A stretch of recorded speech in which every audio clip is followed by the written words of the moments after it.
Hebreus 2:17.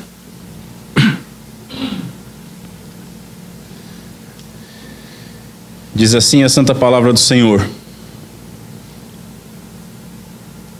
Por isso mesmo convinha que em todas as coisas se tornasse semelhante aos irmãos, para ser misericordioso e fiel sumo sacerdote nas coisas referentes a Deus, e para fazer propiciação pelos pecados do povo, pois naquilo que ele mesmo sofreu, tendo sido tentado, é poderoso para socorrer os que são tentados.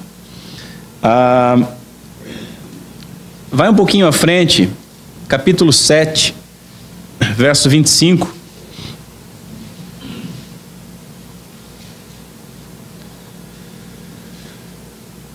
Por isso, também pode salvar totalmente os que por ele se chegam a Deus, vivendo sempre para interceder por eles.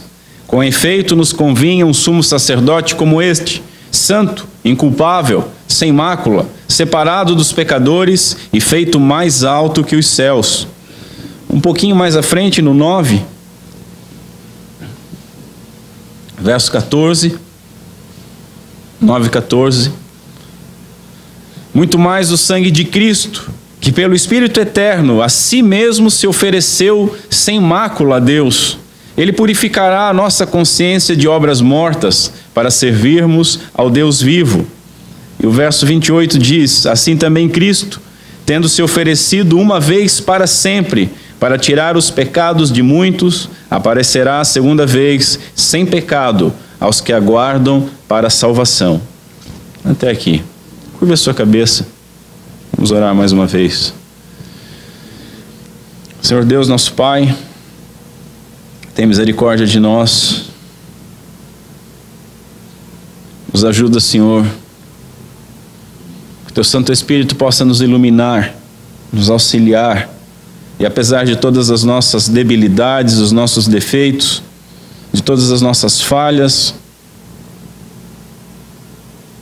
possa fazer a luz de Cristo Jesus, o seu ofício de sacerdote, brilhar diante dos nossos olhos, aquecendo então os nossos corações, gravando em nossos corações e modificando a nossa vida, dando-nos confiança.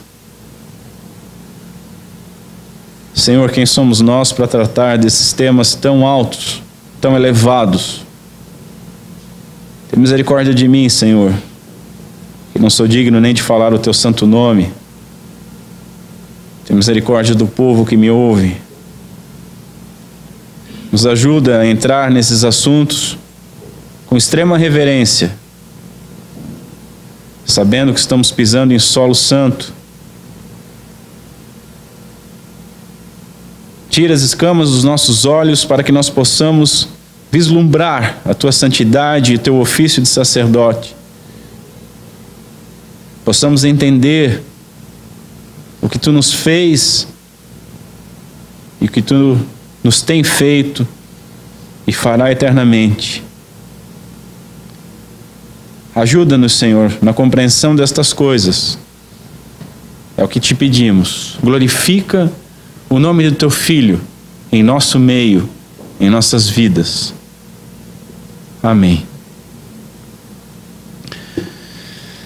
Senhores, nós estamos estudando os ofícios do nosso Redentor, Jesus Cristo. E semana passada eu falei algumas coisas a respeito disso, dessas funções, desses ofícios que são exercidos por Cristo Jesus em nosso favor. A função, o ofício, são sinônimos, e aqui significam qualquer dever especial que uma pessoa exerce por outra. Chamam-se essa doutrina de ofícios de Cristo porque foi aquilo que Ele exerceu, não por Ele mesmo, porque não havia necessidade, mas Ele exerceu por nós, para nós, em nosso favor e para a glória do Pai. Exercer a função, portanto, é fazer ou realizar tudo aquilo que pertence a essa função. E Cristo Jesus, Ele exerceu exatamente tudo aquilo que pertencia, de uma maneira perfeita, pura, sem mácula, excelente.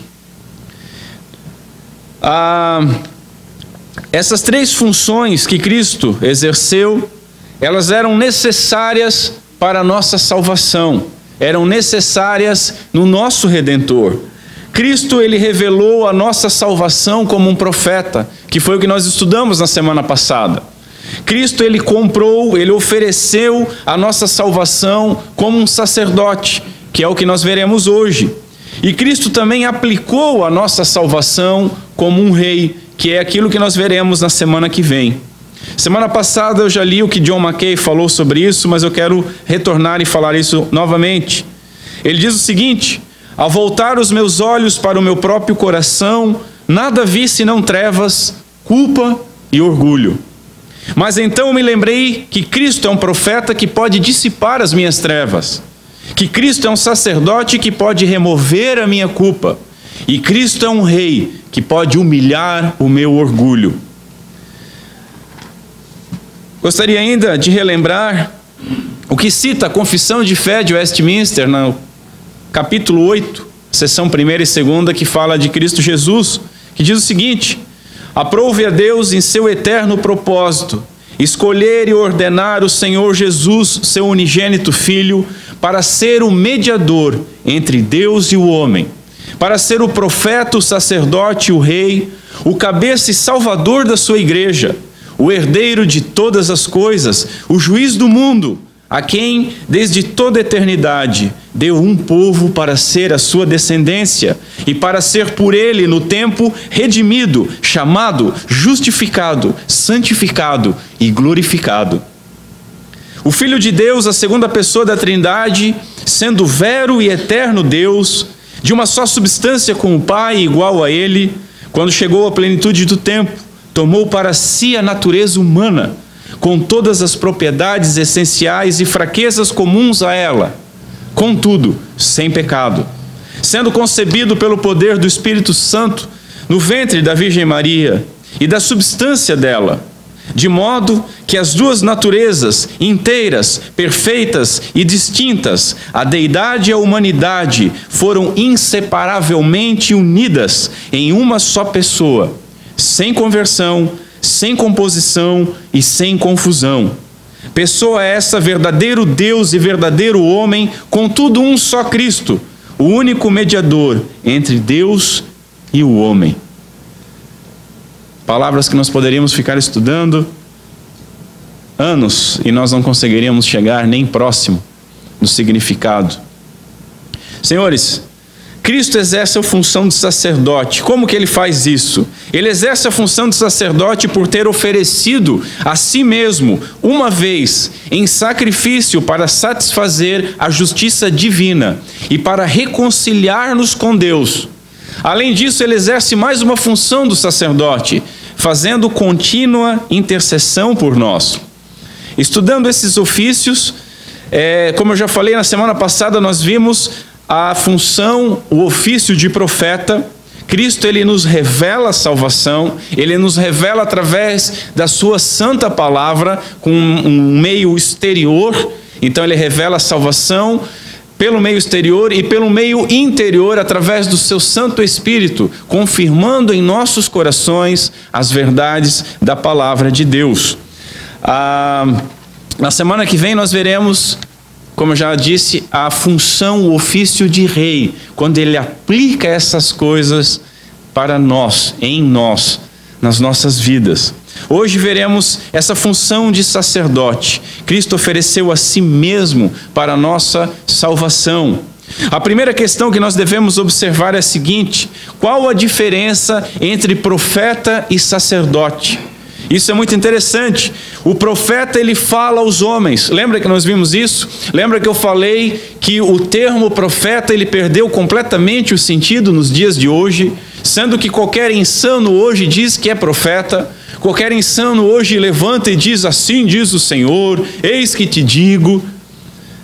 E aí depois vomita a sua concupiscência em cima de pessoas com comichão nos ouvidos, ávidos por ouvir algo que vai massagear o seu ego, que vai alimentar o seu ventre, também cheio de concupiscência.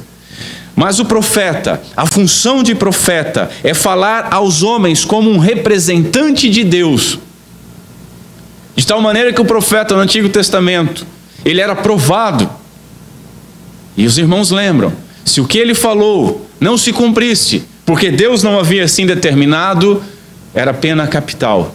Ele deveria ser morto. Por isso é muito sério dizer alguma coisa como, eis que te digo, ou assim diz o Senhor. É muito sério. E ninguém melhor do que Cristo Jesus como o nosso profeta, a qual ele mesmo disse, todas as palavras que eu vos tenho dito são as que eu ouvi do Pai. Ele é o nosso profeta, ele nos revela o Pai. Ele então fala aos homens como um representante legal, dado por Deus. Mas no ofício de sacerdote, a perspectiva muda. E ele então se torna o representante legal dos homens ao se aproximarem de Deus. Veja que glorioso que é o nosso Redentor. Como é que era a aproximação do homem para com Deus? Havia a necessidade de um mediador falho, um mediador que poderia morrer ao entrar num lugar chamado Santo dos Santos, num lugar onde foi-se definido que estaria a presença de Deus, definido pelo próprio Deus. Mas havia um véu que tapava, que cobria, porque nós, homens, éramos pecadores e não poderíamos ver a glória de Deus. E se expostos à glória de Deus, então morreríamos. O sacerdote, então, ele oferecia o sacrifício pelo povo. Ele era um representante do povo. Ele, com muito temor, chegava diante de Deus e intermediava entre Deus e o homem, entre o homem e Deus. Mas Cristo Jesus veio à terra. O nosso Redentor, nosso profeta, nosso sumo sacerdote e nosso rei, foi rasgado na cruz do Calvário. E sendo rasgado na cruz do Calvário, se fez o único mediador entre Deus e os homens. O único caminho, a única verdade. O véu do templo foi rasgado, o templo já não existe mais. Não há mais um santo dos santos para se entrar a um novo e vivo caminho para nós chegarmos até Deus. Cristo Jesus, o único mediador entre Deus e os homens. Entenda o seguinte já, abrindo um parênteses. Todo o conceito de sacerdócio humano foi destruído com Cristo Jesus. E a igreja erra demais com isso. Os romanistas com seus sacerdotes, com suas roupas extravagantes, com aquele que senta no trono de Pedro. Eu nunca vi nenhum trono de Pedro na Bíblia. Trono de Pedro era masmorra, era pedrada, era cusparada, era crucificação de cabeça para baixo, e não ouro. Mas enfim, deixa eles. Da mesma forma, dentro do movimento evangelical, e muito tristemente, dentro do próprio movimento reformado, facilmente a figura de um sacerdote se ergue.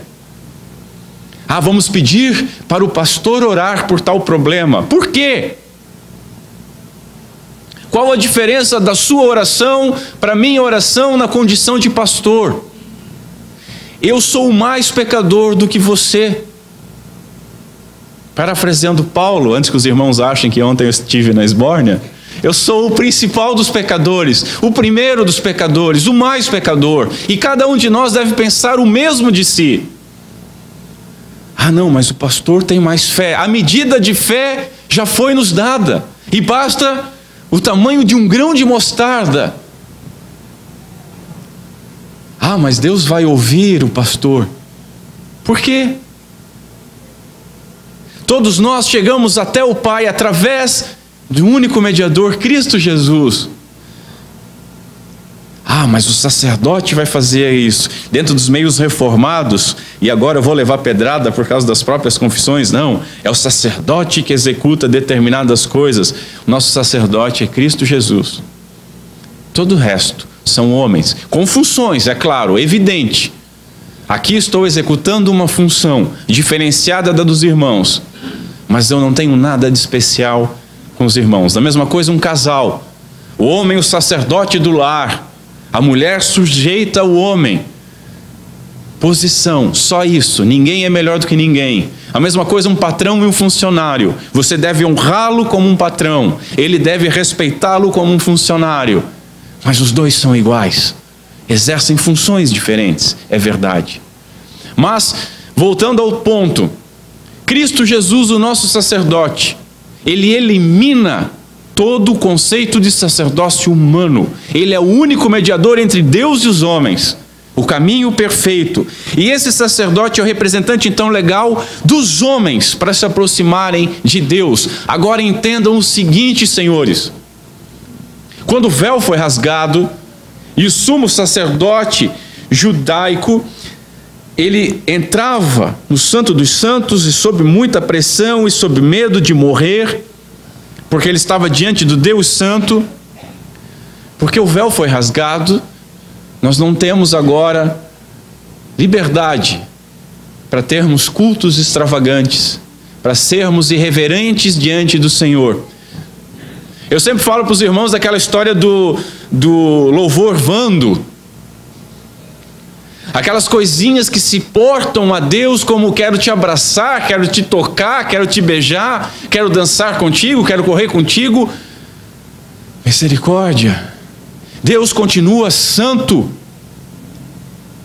Afinal de contas, foi depois do véu rasgado que o Senhor apareceu na ilha de Patmos para João, e João caiu como morto. E os homens brincam.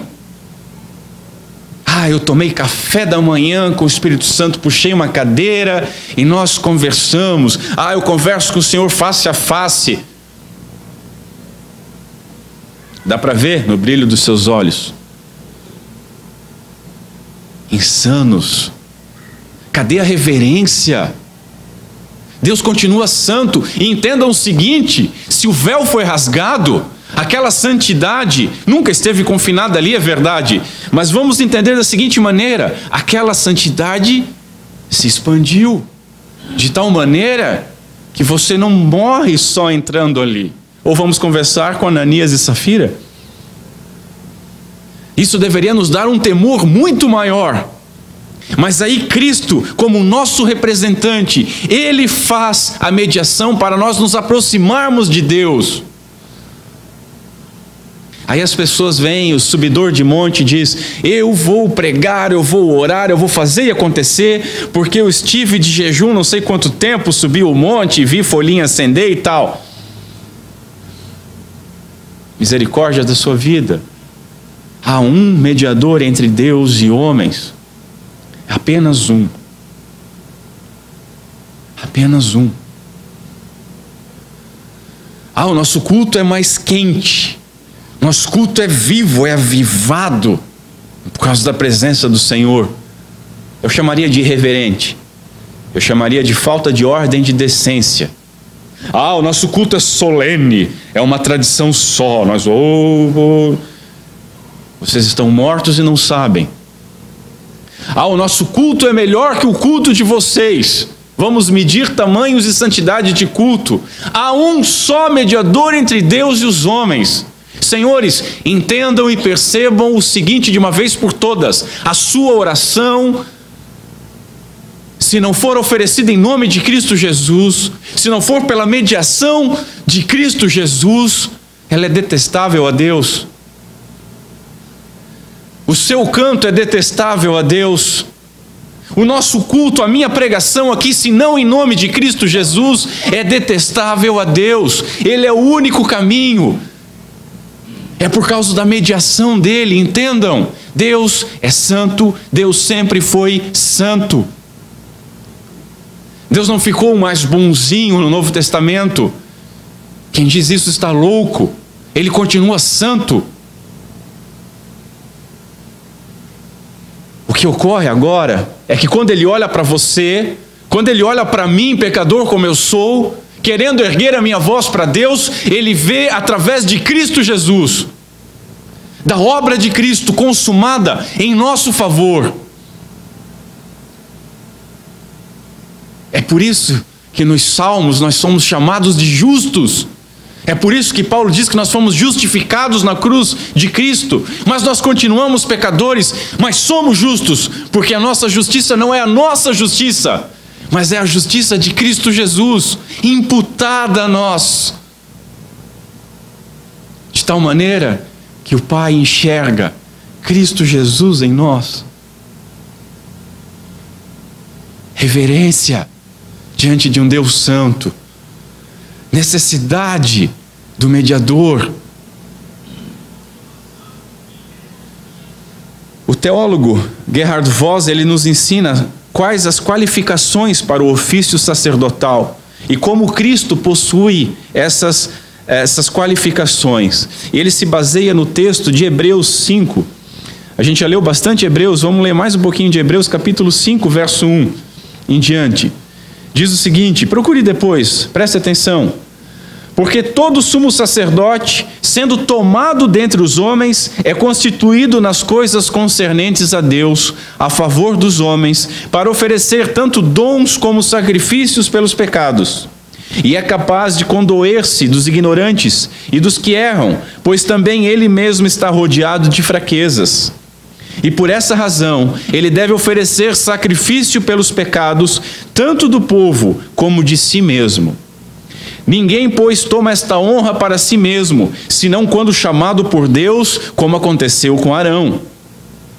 Olha que glorioso isso.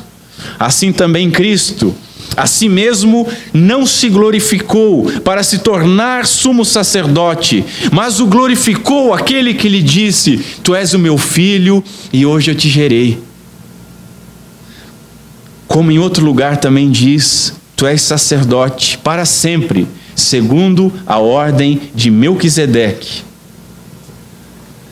Vamos partir daqui para ver as qualificações de Cristo Jesus. Em primeiro lugar, o sacerdote ele tem que ser obrigatoriamente um membro da raça humana para fazer a mediação entre Deus e os homens. Não poderia ser um anjo para exercer esse ofício sacerdotal, um representante do homem.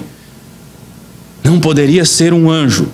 Através da encarnação de Cristo Jesus, por tomar para si mesmo a natureza humana, a nossa natureza, sem pecado, Cristo se tornou em ser humano, estando qualificado para exercer o seu ofício de sacerdote. Os irmãos vão lembrar que quando eu expus 1 João, capítulo 1, versículo 1, eu disse que a base da redenção estava ali. Que a encarnação é a base da redenção. Sem encarnação não há redenção. Por quê? Porque nós precisávamos de um sumo sacerdote humano. E é isso que João está, uma das coisas que João está fazendo naquela carta. Ele está dando as 3 provas e batendo nos gnósticos, que diziam que Cristo Jesus ou era só uma figura de Deus, ou era só um homem que Cristo tinha descido e depois saído. A encarnação é a base. Deus, o Filho, se encarnou, assumindo a nossa natureza humana. Segundo, o sacerdote precisa ser capaz de condoer-se dos ignorantes e dos que erram, pois também ele mesmo está rodeado de fraquezas. Foi o que nós lemos. Senhores, pela encarnação, Cristo estava rodeado de fraquezas. Ele suportou as aflições e os sofrimentos da vida humana. Ele sentiu fome, ele sentiu dor, ele chorou, ele se irou, ele esteve cansado, ele foi envergonhado, ele foi abandonado, ele foi traído. Como homem de dores e que sabe o que é padecer, ele então pode se compadecer dos ignorantes e dos que erram. Analise a sua vida.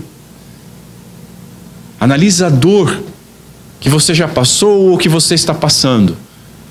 Tenha certeza que Cristo Jesus, Ele não apenas conhece como Deus, mas ele viveu na sua própria pele a dor do abandono, a dor da perda, a dor da traição, da fome, da angústia. Terceiro, o sacerdote não pode de modo nenhum tomar para si mesmo este ofício, mas tem de ser chamado por Deus para o exercer, como no caso de Arão. Arão foi designado por Deus para isso. Cristo mesmo, ele não tomou para si o ofício sacerdotal, mas como nós vimos ali no verso 4 e 5 de Hebreus 5, ele foi chamado por Deus, como Arão, designado por Deus, eleito por Deus. Cristo, ele exerce a sua função sacerdotal de duas maneiras: satisfazendo a lei e intercedendo por nós. Eu acho maravilhoso quando chega nessas partes, satisfazendo a lei, do pessoal que gosta de dizer que a lei passou, porque Cristo cumpriu a lei, então a lei agora passou, não tem mais lei. Misericórdia, Senhor. Não se percam. Duas funções: satisfazer a lei e interceder por nós. Em primeiro lugar, Cristo satisfaz a lei de duas maneiras. Não se percam, são duas mais duas. Ele satisfaz a lei de duas maneiras: com a sua obediência ativa e passiva. Cristo obedeceu a lei tanto ativamente quanto passivamente. Vamos entender isso. Como obediência ativa, ela se manifesta conforme nós lemos em Mateus capítulo 3. Assim como nos convém cumprir toda a justiça. Cristo Jesus dizendo, justiça é sinônimo de lei. Então Cristo está dizendo assim como convém cumprir toda a lei. Cristo, ele cumpre integralmente a lei. Totalmente a lei. Ele cumpre a lei em todos os seus aspectos e com toda a perfeição. Thomas Watson, ele diz o seguinte, famoso puritano: a sua vida santa era um comentário perfeito sobre a lei. Você quer entender a lei de Deus? Olha para a vida de Cristo Jesus. É isso que Thomas Watson está dizendo. A vida de Cristo Jesus é um comentário sobre a lei. A lei dá a letra, a regra, a ordem, a teoria. Cristo Jesus nos mostra a prática de cada regra, de cada ordem, de cada teoria, na forma humana de se fazer isso. Não vim revogar a lei, diz Cristo Jesus, mas vim para cumprir. E aqui que eu acho louco, eu não vim revogar a lei, eu vim para cumprir. E aí os caras já leem isso e dizem, então ele cumpriu, aí revogou. Né? Eu acho que a frase é muito longa, acaba complicando a cabeça de algumas pessoas. Mas Cristo Jesus, então, na sua obediência ativa, ele cumpre integralmente, cabalmente a lei de Deus, e perfeitamente. Mas nós vemos também a sua obediência passiva. O que significa isso? A nossa culpa, meus senhores, a minha culpa pelos meus pecados, a culpa de cada um que está em Cristo Jesus, é temerário dizer de todos vocês, e a minha oração é para que seja de todos vocês e de todos que vão me ouvir, a culpa de vocês que estão em Cristo Jesus estava nele, foi transferida para ele. Essa é a negociação da cruz. Quando os nossos pecados são imputados em Cristo Jesus, ele sem pecado é visto como maldito pecador, porque estava carregando as nossas culpas. E pelo seu cumprimento ativo de toda a lei, o seu mérito, a sua justiça, nos é imputado, como se eu e você, pecadores fracos, fôssemos justos e cumpridores da lei. É por isso que eu falei anteriormente, quando o Pai nos olha, ele olha através de Cristo, com o pecado totalmente removido e com a lei totalmente cumprida. O castigo que a nossa culpa merecia, ele sofreu. Ele sofreu. Nós não cumprimos mais castigos. Ele levou. Não há purgatório. Não há preço a ser pago. Estou pagando um preço. Eu vou pagar o preço. Você pode pagar o preço de um ingresso para ir num show de alguém que canta isso. Mas para ser justo diante de Deus, é Cristo Jesus quem pagou o preço por você. E imerecidamente te atribuiu o castigo que a nossa culpa merecia. Ele sofreu. Ele é o Cordeiro Pascal do Antigo Testamento. Lembram? No Antigo Testamento havia o Cordeiro Pascal. Ele é um tipo de Cristo. Ele era oferecido em favor do povo. Ele era sacrificado pelo povo. Havia o bode expiatório, a qual era atribuído os pecados e se soltava para levar para longe os pecados. E havia o Cordeiro sem mácula, que era morto, sem defeito, como Cristo Jesus, que era morto em favor de pecadores, como nós. Cristo é o nosso Cordeiro. Aquele que João, quando viu, diz: eis o Cordeiro de Deus, que tira o pecado do mundo. Cristo é o nosso Cordeiro, que ao sacrificar a si mesmo, eliminou o pecado. E eliminou a morte. O poder da morte, a vida da morte, se dá para entender dessa maneira, foi eliminada na cruz do Calvário. Sempre vou ter que recorrer a John Owen. Na cruz, nós temos o seguinte: a morte da morte, na morte de Cristo Jesus. Quando Cristo Jesus morre na cruz do Calvário, Ele está matando o poder da morte, porque Ele está morrendo em nosso lugar. Por isso que nós celebramos a ceia, estando em Cristo. Por isso que Paulo diz: morremos com Ele, morremos em Cristo, somos um com Cristo. E tendo morrido com Ele, não há mais condenação sobre a nossa vida, porque nós morremos e para Ele vivemos, ressuscitamos com Ele, aguardamos a glorificação. Como o Evangelho é glorioso. E pode parecer complicado, mas não é, é simples. É uma negociação simples, a qual, como eu sempre digo, o Evangelho é aquilo que Deus fez em nosso favor, não é o que nós fazemos. E Ele fez e dá gratuitamente. Todos os que se achegam a Cristo Jesus ganham, recebem o dom da vida eterna, o direito de ser chamado filho.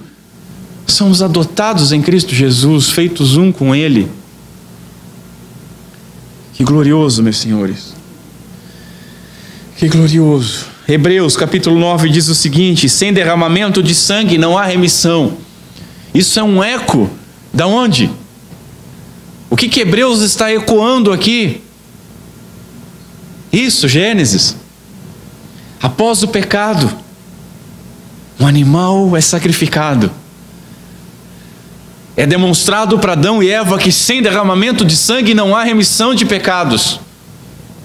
Eles são cobertos pela pele, pela justiça desse animal, assim como nós somos cobertos pela justiça do Cordeiro de Deus.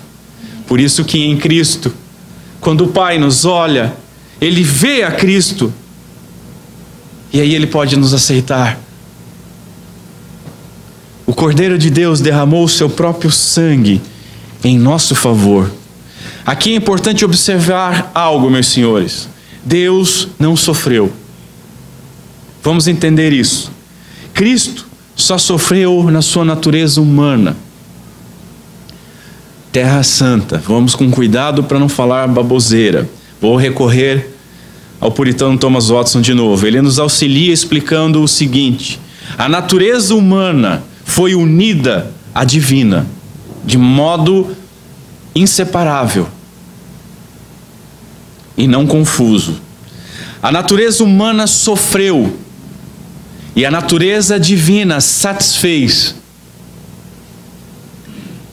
Ela foi satisfeita e ela podia satisfazer a Deus. A divindade de Cristo suportou a natureza humana para que a natureza humana não fraquejasse.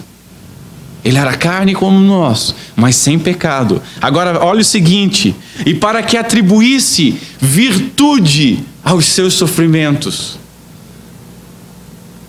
Nós temos que entender essas coisas. Eu lembro que uma vez eu vi uma senhora falando, tentando evangelizar uns rapazes, falando sobre o sofrimento de Cristo Jesus. E o foco dela era na dor de Cristo. Ele sofreu por vocês, ele foi morto, pregado, com fome, cruz de espinho, coroa de espinho e lança e tal.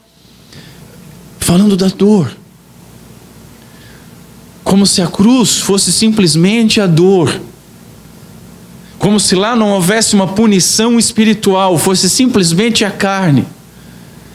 E aquela senhora tadinha recebeu uma resposta, que ela ainda ousou dizer para eles. Ele ficou de 3 a 6 horas lá. E um dos rapazes disse: existem pessoas que sofrem semanas. Existem pessoas empaladas que sofrem 1 semana no empalamento. O que Cristo fez demais? E tirou o chão daquela senhora. Porque o evangelismo dela estava baseado só no sangue derramado pela dor, simplesmente pela dor. A natureza divina de Cristo Jesus, ela traz virtude ao seu sofrimento físico. Veja, não é simplesmente um homem que está sendo crucificado. É o justo, é o santo, é o Deus eterno. É aquele que Pedro disse: aparta-te de mim, porque eu sou pecador. Foi esse que foi pregado. Foi esse que foi cuspido, esbofeteado, envergonhado, teve sua barba arrancada. A natureza divina traz virtude para os seus sofrimentos. A natureza divina faz com que a natureza humana não fraquejasse. E o mais excelente de tudo isso, o altar, ele santificava o que era oferecido sobre ele. É o que Cristo Jesus está falando lá em Mateus 23. As pessoas estão falando sobre jurar pelo altar. E Cristo ensina, e nos ensina também o seguinte: o altar é que santifica a oferta. Não adianta jurar pela oferta. É o altar que santifica, é o altar que é maior. E as pessoas ainda querem chamar isso hoje de altar. Um elevadinho de madeira, um púlpito de acrílico e um pecador falando por detrás dele. Altar. Um sacerdote falando. O altar santificava o que era oferecido nele. Cristo Jesus, Deus encarnado, ele era o seu próprio altar. O altar da natureza divina de Cristo santificava o sacrifício que estava sendo feito, o sacrifício da sua morte. O altar da natureza divina de Cristo faz com que esse sacrifício tenha um valor incalculável, impensável, inimaginável. Não dava nem para contemplar. O próprio sol se escondeu naquelas horas.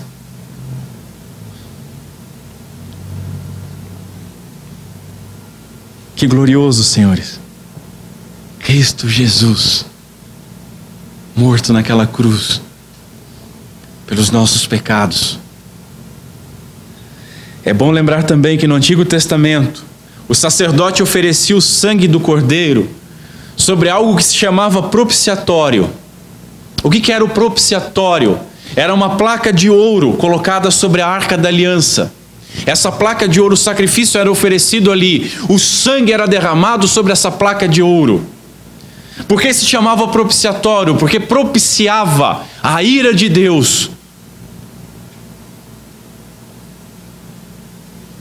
Cristo, ele faz a propiciação pelos nossos pecados, oferecendo o seu sangue sobre o altar da arca, sobre um bloco de ouro.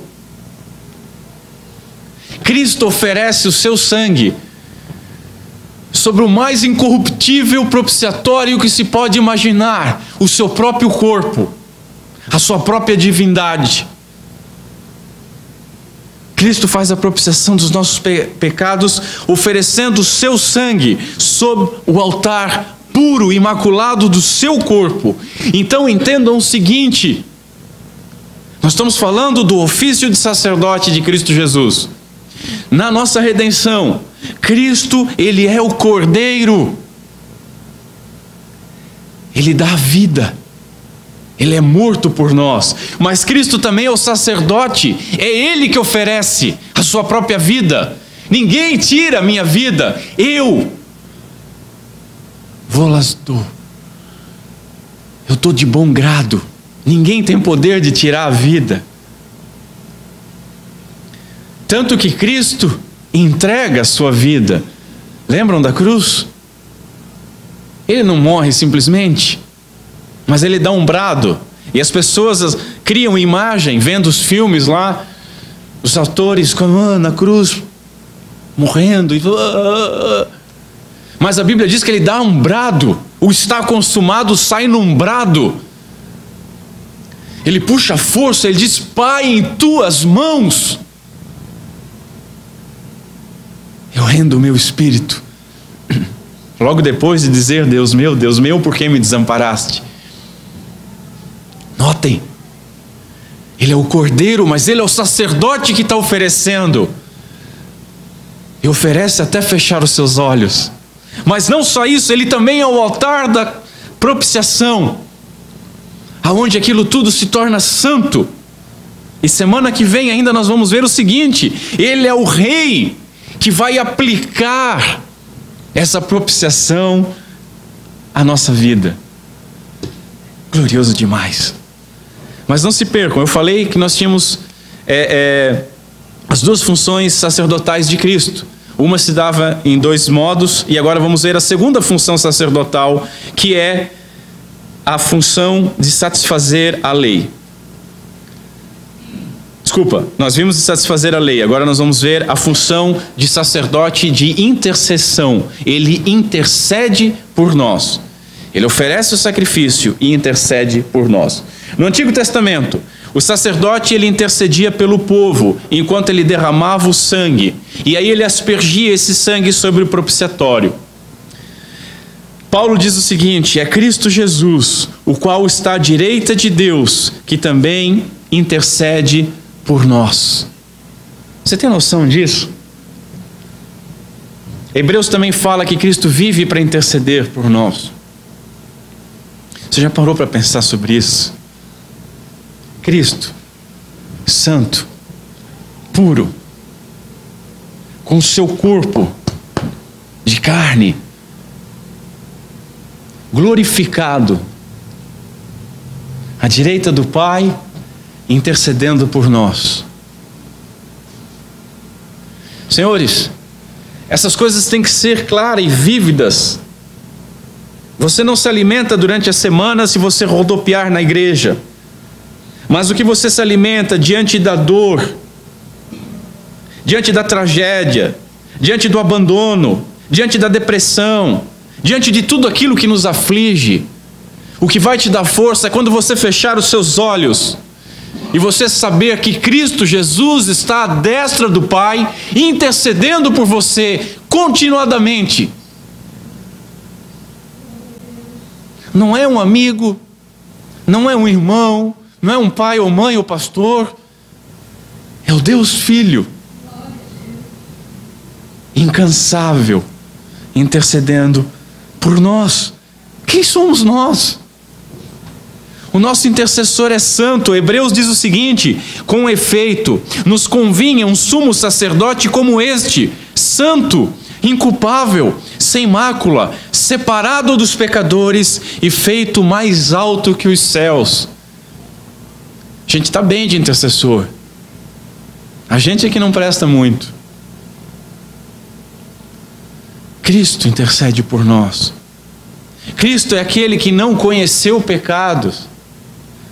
Um puritano diz o seguinte, que Cristo Jesus ele conheceu o pecado, mas ele conheceu no seu peso, não no seu ato. Pensa nessas palavras. Entenda essas palavras, meus senhores. Cristo não conheceu o pecado, ele não pecou, ele era sem mácula nenhuma. Ele não podia nem ao menos pecar. Mas ele conheceu no seu peso.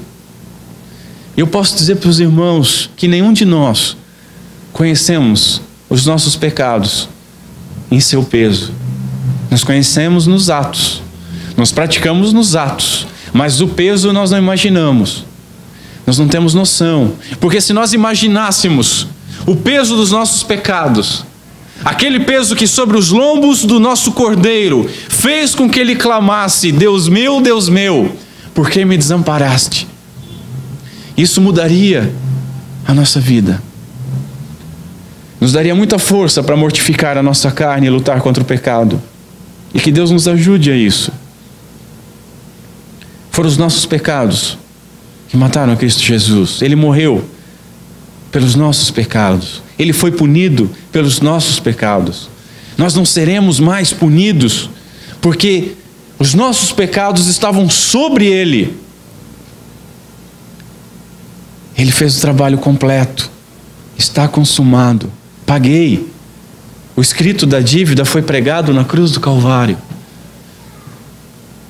Que essa doutrina possa nos ajudar, não só nos momentos de dores, mas possa nos ajudar nos momentos onde nós somos tentados, onde a nossa concupiscência se avoluma em nossos corações corruptos, e que nós possamos nos refrear com a ajuda de Cristo.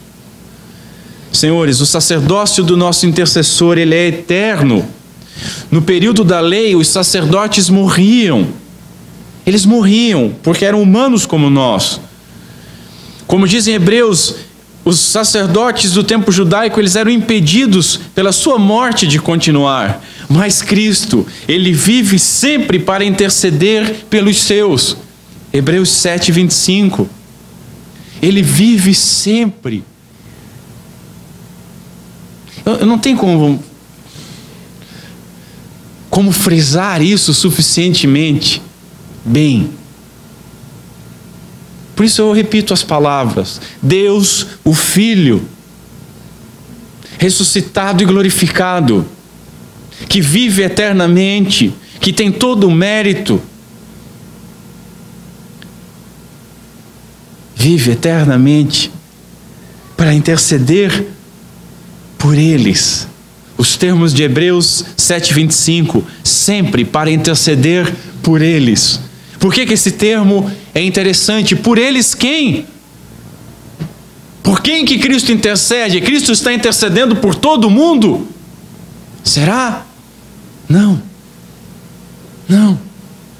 Ele está intercedendo pelos salvos pela sua obra, por aqueles pelas quais a sua obra foi aplicada ou será aplicada, por aqueles pelos quais ele morreu, pelos eleitos de toda tribo, de toda nação, de todo povo, de toda raça, de toda língua. Vou me reportar a Thomas Watson mais uma vez. Ele nos chama a atenção para a eficácia da oração de Cristo Jesus, dizendo que é igual ao seu precioso sangue. Pensa nessas palavras.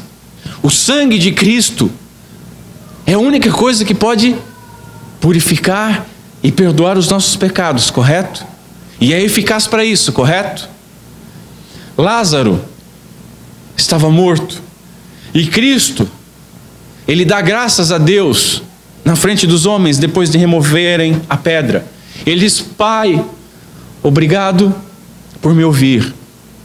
Eu sei que tu sempre me ouves, mas eu digo essas coisas pelas pessoas que estão me ouvindo. O Pai sempre ouve a Cristo. É por isso que nós oramos em nome de Cristo, e quando oramos em nome de Cristo, temos certeza, ousadia, que seremos atendidos, porque estamos pedindo o que Cristo pedia. O Pai sempre ouve a Cristo, e Cristo vive sempre para interceder pelos seus. Você consegue? Se eu fosse pentecostal, estava correndo. Mas como eu estou diante de um Deus santo, eu só contenho as lágrimas. A eficácia é a mesma. tanto do sangue derramado como da oração. Watson ainda diz que o sacerdote entrava no santuário com o nome das 12 tribos no seu peitoral, mas Jesus entrou nos céus e está à direita do Pai com o nome dos seus eleitos, todos registrados desde antes da fundação do mundo no livro da vida. É por isso que ele veio, por estes, invertendo, para os irmãos entender, antes que alguém vai falar de eleição de novo, vamos inverter para entender. Vamos ver o que é mais fácil. Vamos lembrar de Cristo Jesus. Ele está numa sala, e aí eles abrem o telhado e entra uma pessoa num leito, enferma, sem poder andar. Cristo olha para aquela pessoa e diz: seus pecados estão perdoados. E aí já começa o burburinho. E quem ele acha que é? Só Deus pode perdoar pecados. E Cristo, conhecendo o coração das pessoas, o que ele diz? As palavras de Cristo às vezes são... é Deus falando, mas Ele olha para aquelas pessoas e diz o seguinte: o que é mais fácil?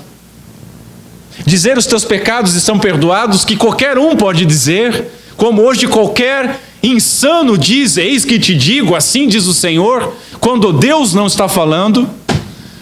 Mas ele diz: o que é mais fácil dizer os seus pecados estão perdoados, que é algo subjetivo, que as pessoas não conseguem ver se está perdoado ou não, ou é mais fácil dizer: levanta, toma o teu leito e vai para casa. Mas para que vocês saibam que o Filho do Homem tem poder para perdoar pecados. Filho, toma o teu leito e vai para a tua casa. O que era mais fácil? Era dizer os teus pecados estão perdoados e deixar por isso mesmo. Mas aquele que cura, perdoa. Aquele que perdoa, intercede por nós. E aí eu digo para os irmãos: o que é mais fácil? Orar ou morrer? O que é mais fácil? Já acordaram? Orar ou morrer? O que é mais fácil? Orar. Orar é bem mais fácil do que morrer, não é não? A gente vamos orar pela Bolívia, agora ir lá pegar uma arma e ir lá defender o país. Ninguém quer, não. Senhor, envia homens. O que é?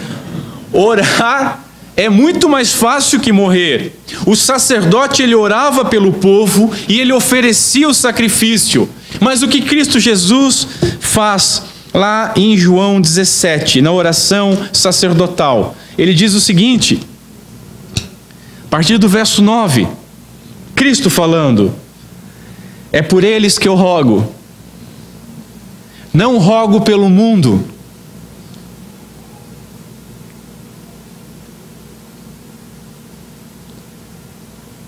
Ai, Jesus, vocês estão limitando o Cristo Jesus.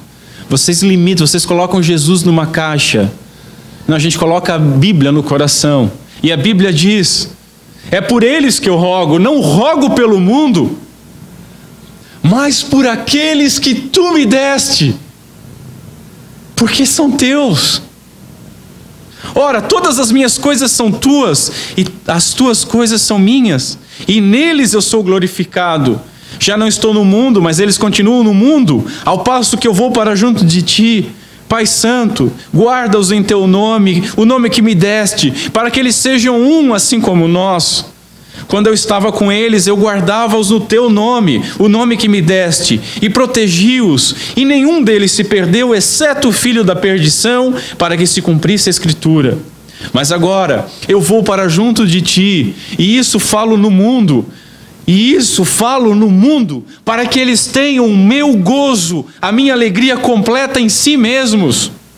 Eu lhes tenho dado a tua palavra, e o mundo os odiou, porque eles não são do mundo, como eu também não sou. Eu não peço que os tires do mundo, e sim que os guardes do mal. Eles não são do mundo, como também eu não sou. Pai, santifica-os na verdade. A tua palavra é a verdade. Assim como tu me enviaste ao mundo, também eu os enviei ao mundo.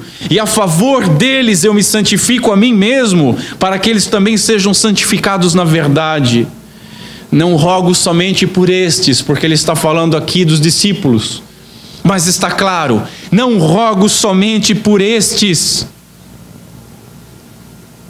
mas também por aqueles que vierem a crer em mim, por intermédio da sua palavra, a fim de que todos sejam um, como és tu, ó Pai, em mim e eu em ti, também sejam eles em nós, para que o mundo creia que tu me enviaste.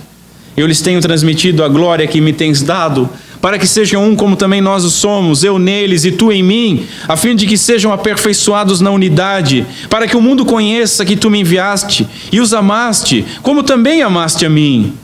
Pai, a minha vontade é que aonde eu estou, presta atenção nisso, estejam também comigo os que me deste. A gente não acabou de falar que Cristo é o sacerdote, que Cristo ora por nós e que o Pai sempre o ouve? A minha vontade é que onde eu estou estejam também comigo os que me deste, para que vejam a minha glória, que me conferiste porque me amaste antes da fundação do mundo. Vamos acabar aqui, senão eu vou ler a carta inteira, o evangelho inteiro. Senhores, Cristo não ora por todos. Correto? Não foi o que nós vimos? Se ele nem ora, será que ele morreria por todos? Fica evidente que não. Orar é mais fácil. Portanto, nós temos certeza que por aqueles que ele morreu, ele intercede. São as duas funções do sacerdote. Ele está intercedendo por você.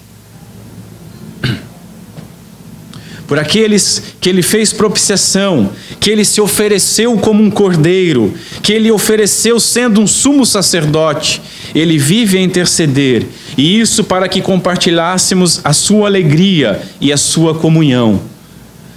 Eu quero listar algumas aplicações dessa doutrina para as nossas vidas, e aí nós vamos encerrar. Em primeiro lugar, senhores, veja quão odioso é o pecado. Nós não podemos brincar com o pecado. Nós não podemos fazer brincadeiras com o pecado. Nós não podemos rir dos pecadores. Nós somos pecadores. Nós não podemos rir principalmente daqueles que são presos ao pecado. Veja quão odioso é. Anjos foram ao inferno. Adão foi expulso do Éden. O mundo foi completamente bagunçado por causa do pecado.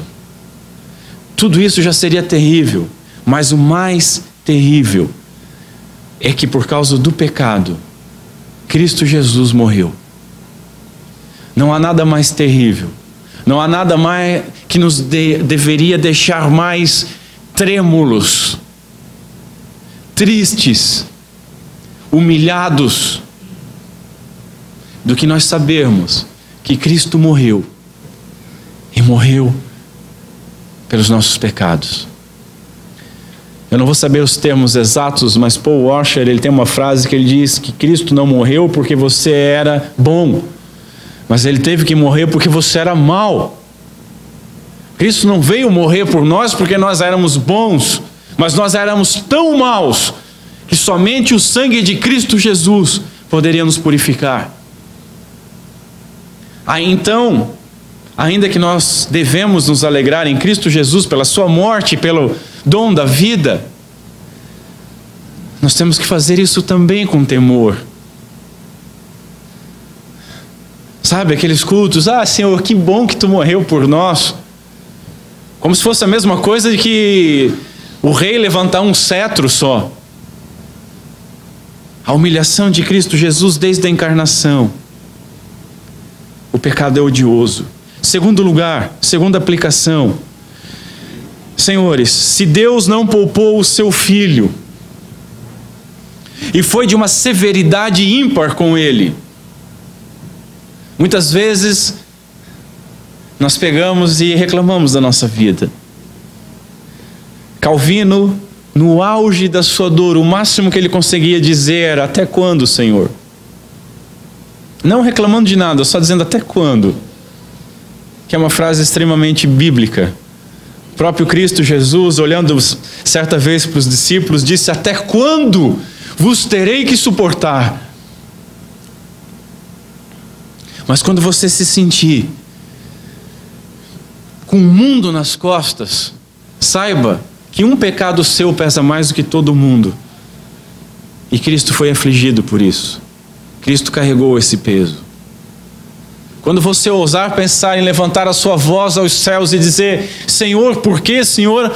Eu não aguento mais, Senhor, não dá, Senhor. Experimente dizer: Senhor, obrigado porque Tu me dá força na provação. Senhor, obrigado porque Tu não me dás aquilo que eu mereço. Senhor, louvado seja o Teu santo nome, como diziam os puritanos, porque se através dessa dor eu vou ser moldado à imagem do Teu Filho, que sirva para esse propósito toda a minha dor. Se Deus não poupou o Seu Filho, Ele foi de uma severidade ímpar, foi brutal. E a Bíblia nos diz o que em Isaías? Agradou a Deus moê-lo. E o Seu Filho era santo. E o Seu Filho era Deus. Imagine aqueles que não estão debaixo da graça. Se os céus escureceram quando Cristo estava pagando o preço dos nossos pecados, se o homem mais forte, mais santo, clamou aos céus dizendo: Deus meu, por que me desamparaste? Imagina aqueles que estão fora da graça. Imagina aqueles que não vão ter socorro algum para suportar a sua dor. Imagina aqueles que terão que suportar eternamente essa dor. Imagina aqueles que permanecem debaixo da sua ira. Por isso, do fundo do meu coração eu clamo: se você não é reconciliado com Cristo Jesus, se arrependa hoje. Que o Santo Espírito de Deus possa regenerar o seu coração e te conceder tanto fé quanto arrependimento. E venha a Cristo. Venha arrependido, venha com lágrimas nos olhos pelos seus pecados. Se humilha diante de Deus para Ele te exaltar. Não espere, não brinque com isso. Não espere que o peso do seu pecado caia sobre você. Não acha que Deus é amor. Deus é amor. Deus não vai punir pecadores. Vocês falam de um Deus irado. Não acredita nesse bando de hippie que invadiu a igreja. Deus é santo, Deus é amor e Deus é justiça. E a ira santa de Deus vai cair sobre todos aqueles que não estiverem debaixo da graça do nosso Senhor Jesus Cristo. A tal ponto que se Cristo disse: Deus meu, por que me desamparaste? Apocalipse diz que eles vão buscar a morte. Vão desejar a morte. Mas vão padecer eternamente, enquanto durar a vida de Deus, sob o seu juízo e a sua ira. Terceira aplicação: seja humilde, porém ousado diante de Deus nas suas orações. Senhores, nós não temos mérito nenhum, mas nós não seremos recusados, pois nós contamos com o mérito e a intercessão de Cristo, como nós vimos. Dessa forma, primeiro, nós podemos pedir perdão pelos nossos pecados, e devemos pedir perdão pelos nossos pecados, e o Pai é fiel e nos perdoará em Cristo. Segundo, podemos pedir força para vencer o pecado. Aliás, podemos reivindicar a nossa morte com Cristo na cruz. E mortos para o pecado, pedir santidade. Quantas vezes você já orou: Senhor, eu morri com Cristo na cruz, a minha vida não me pertence mais, se eu estou vivo é para o Senhor. Muda as inclinações do meu coração, muda as afeições do meu coração, mortifica a minha carne.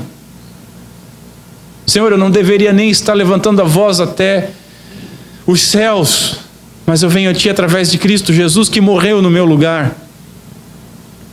E que o Teu Santo Espírito, que foi concedido da parte de Cristo e da Tua parte, ó Pai, possa me dar força Quarta aplicação: Cristo é nosso intercessor nos céus. O Espírito Santo é o intercessor de Cristo em nós. Assim, se podemos orar a Deus em humildade e em fé, é pela operação dele.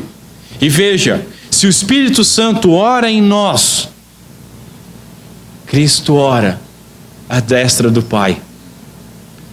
Tenhamos então sempre essa esperança, não é nem esperança, essa certeza, essa confiança. Se o mundo te esbofetear, se o mundo te esmagar, descanse nessa confiança.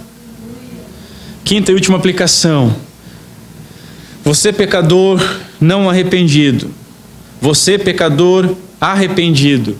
Veja Isaías 53, diz o seguinte: pelos transgressores intercedeu. Na angústia da cruz, ele orou por você. Exaltado à destra do Pai, será que ele não iria orar?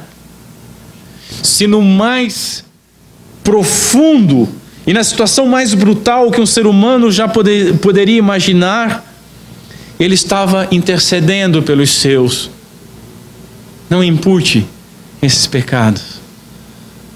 Imagina agora glorificado. Ele continua a orar. Mas aí eu escuto uma voz lá no fundo da igreja dizendo: mas eu sou indigno. Mas eu não mereço. Aí aqui na frente da igreja outro diz assim: mas você não sabe o que eu fiz. Senhores, todos nós somos indignos. A graça é de Deus, a glória é de Cristo, a obra de expiação é por graça, a propiciação é por graça, a intercessão é por graça. Então, creia, se humilhe e confie na graça, favor imerecido. Vamos ficar em pé e vamos orar.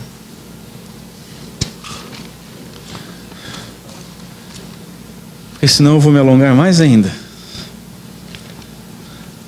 Existem doutrinas doces, mas o mel torna-se salgado perto da doutrina do sacerdócio de Cristo Jesus. Que palavra, que glória, que dádiva que Deus nos deu. E vejam, não somente nos deu, mas deixou registrado para que nós pudéssemos ler. E como a gente leu bastante Hebreus, é próprio Hebreus que nos ensina o que é fé. Certeza das coisas que se esperam. O brasileiro gosta de dizer que eu sou uma pessoa de fé, eu tenho muita fé. Fé no quê? Não, tenho fé que tudo vai dar certo. Isso não é fé, é crendice. O cristão verdadeiro, ele tem fé na Bíblia. O cristão verdadeiro, ele tem certeza das coisas que foram prometidas. Por isso é das coisas que se esperam. Essa é a nossa fé. Curve a sua cabeça. Vamos agradecer a Deus. Senhor Deus, nosso Pai,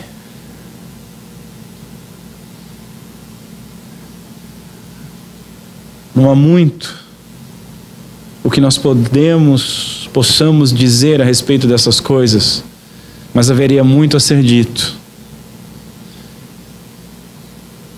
Só podemos dizer que o Teu santo e maravilhoso nome seja glorificado eternamente, Senhor.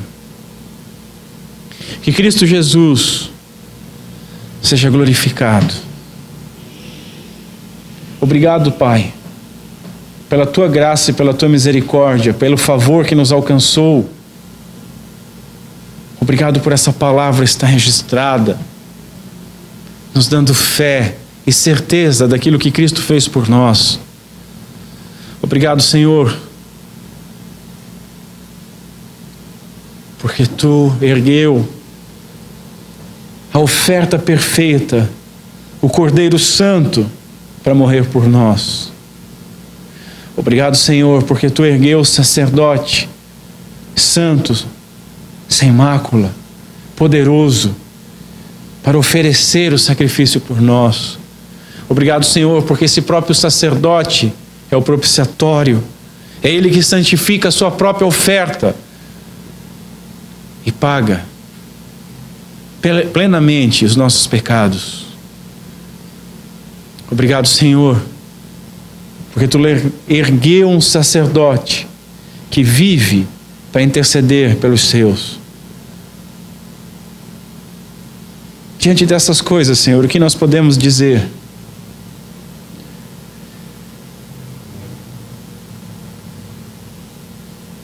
Pedimos que o Teu Santo Espírito, que efetue em nós o querer e o realizar, possa nos dar fome pela Tua palavra, fome pela oração, em ação de graças. Temos muito mais que agradecer do que pedir.